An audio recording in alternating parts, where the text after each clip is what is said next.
Hindi kayo nasa mga oras yan. Marami pa. Ibig sabihin, mas malakas ang personality nila.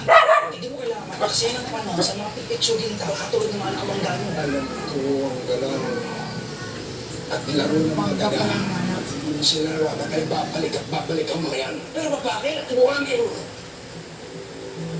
Warning! First last warning.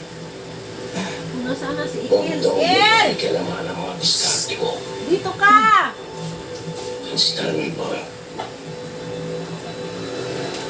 Sorry ka ba? Sensya na po. Let's go.